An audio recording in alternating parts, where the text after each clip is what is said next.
7 भाइयों ने अपनी सगी बहन को मारकर मांस खाया और हड्डियां चूस कर फेंक दी।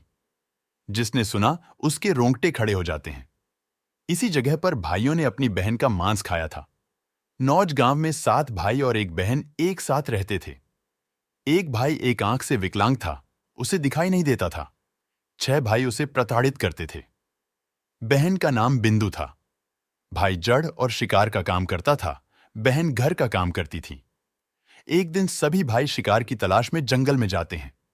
घर में कच्ची सब्जी काटते समय बिंदु की उंगली कट जाती है। बिंदु बेहोश हो गई। पूरे साग में खून मिल जाता है। जब उसे होश आता है तो वह अपनी उंगली को कपड़े से बांध लेती है। वह उस कच्चे साग को फेंकने के बजाय उसकी सब्जी बना लेती है। जब सभी भाई घर पहुंचते हैं तो पकी हुई सब्जी खाते हैं। एक राजा के 7 बेटे और एक बेटी थी, जो खुशी खुशी अपना जीवन बिता रहे थे। 7 भाई बहनों में एकलौती छोटी बहन बहुत ही शांत स्वभाव, आज्ञाकारी एवं संस्कारी थी। उनमें सबसे बड़े भाई का विवाह हो चुका था।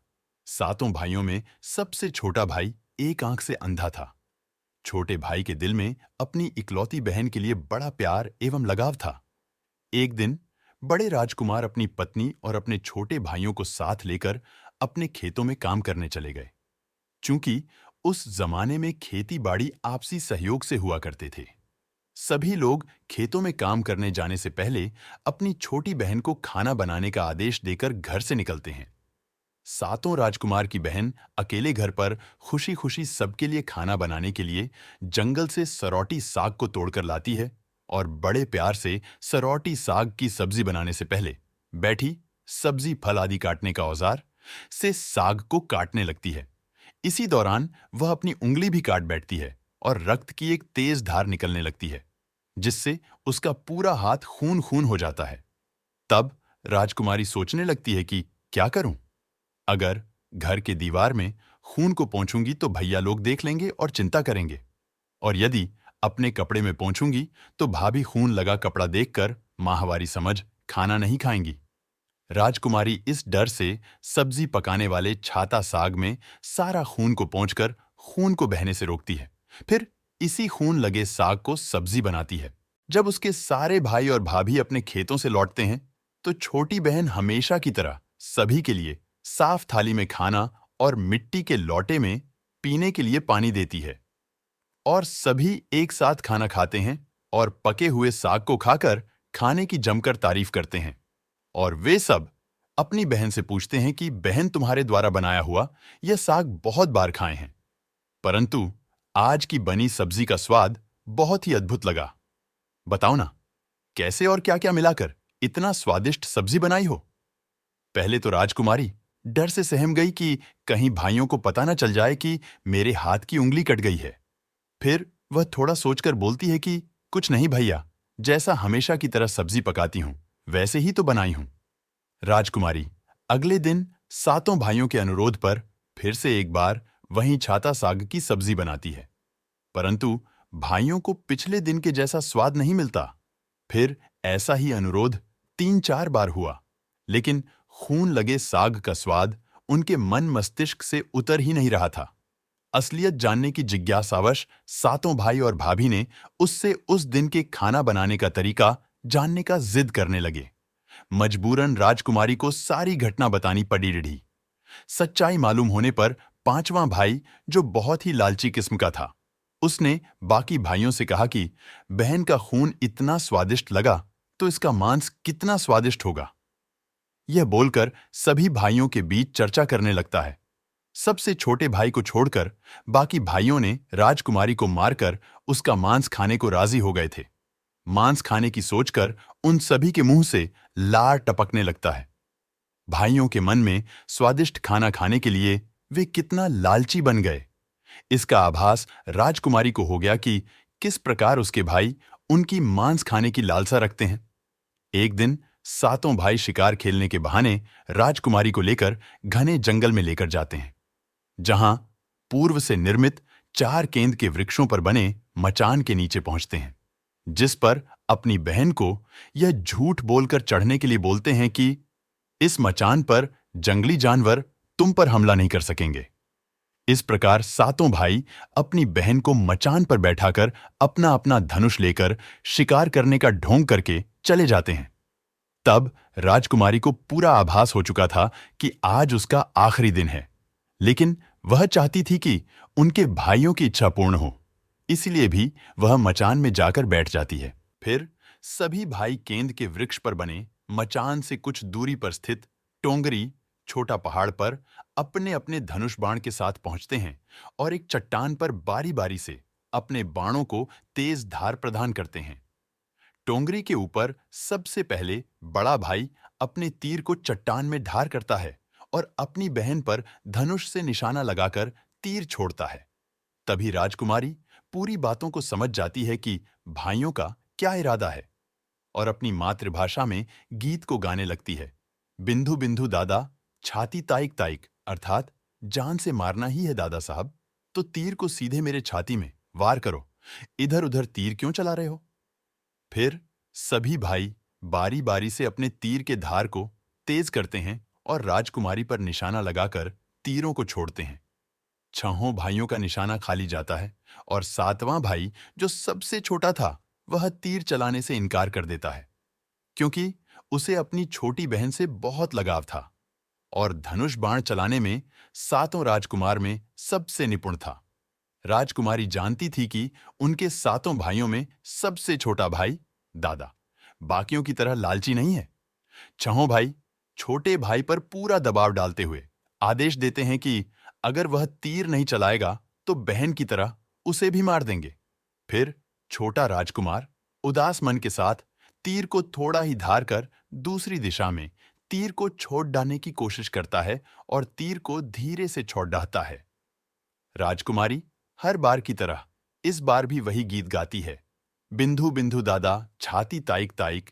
इतने में छोटे भाई का तीर सीधे राजकुमारी के सीने को भेद देता है और राजकुमारी की आत्मा शरीर से अलग हो जाती है और उसकी आत्मा उसी स्थान पर भटकने लगती है।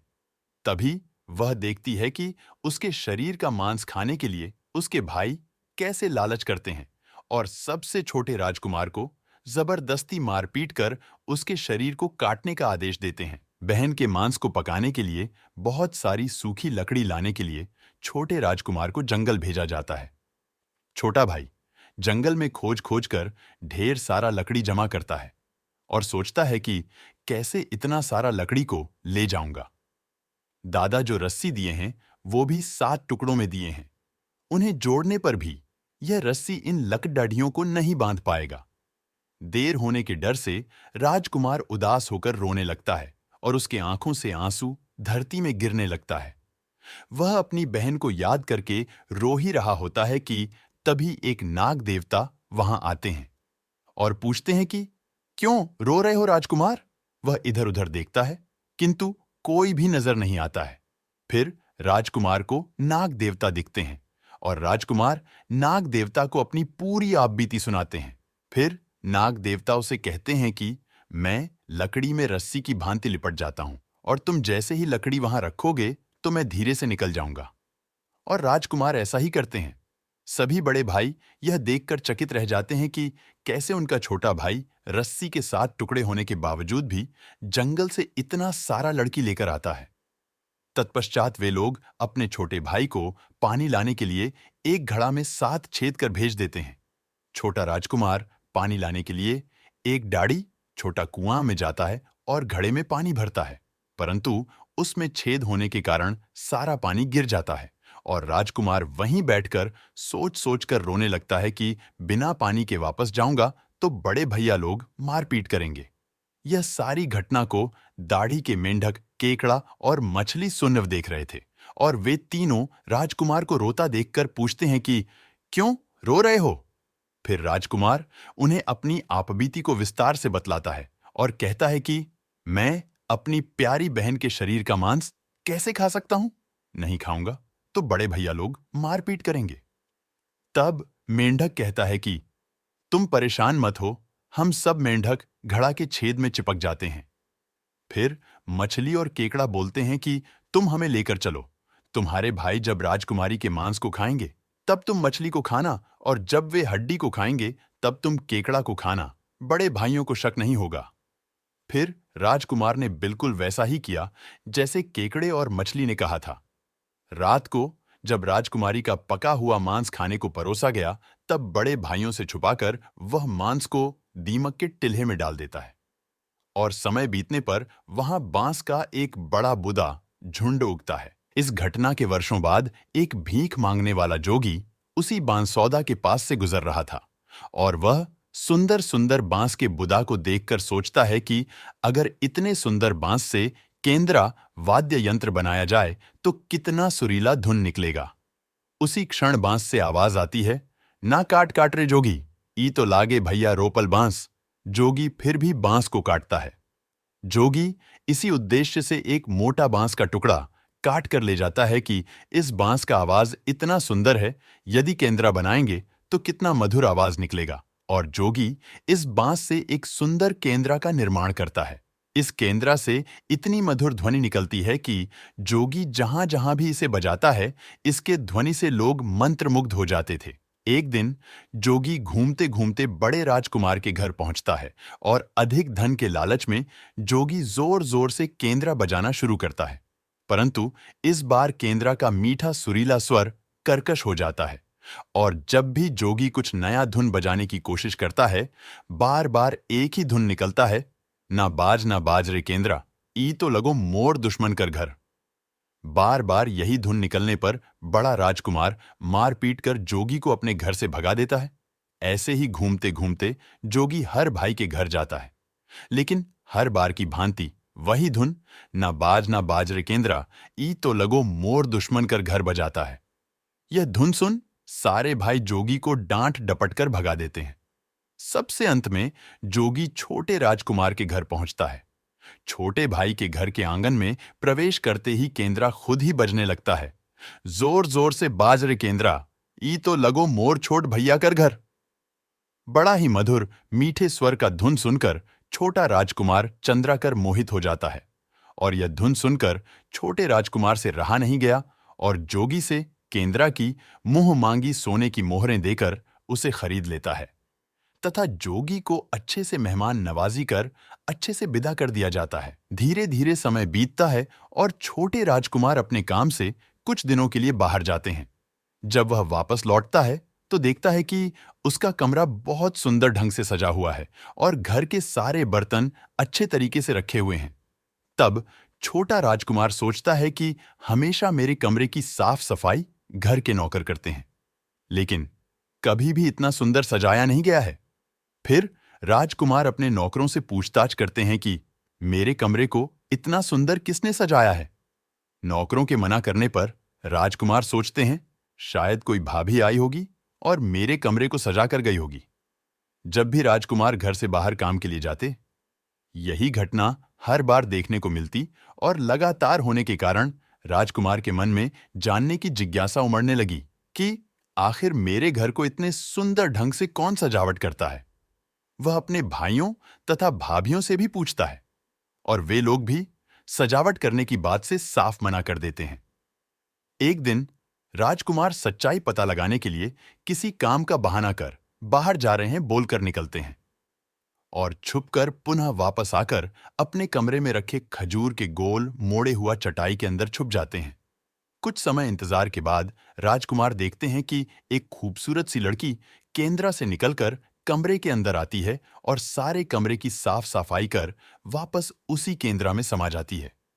यह देख राजकुमार की आंखें खुली की खुली रह जाती है, चूंकि उस लड़की की शक्ल राजकुमार की छोटी बहन के जैसी ही होती है।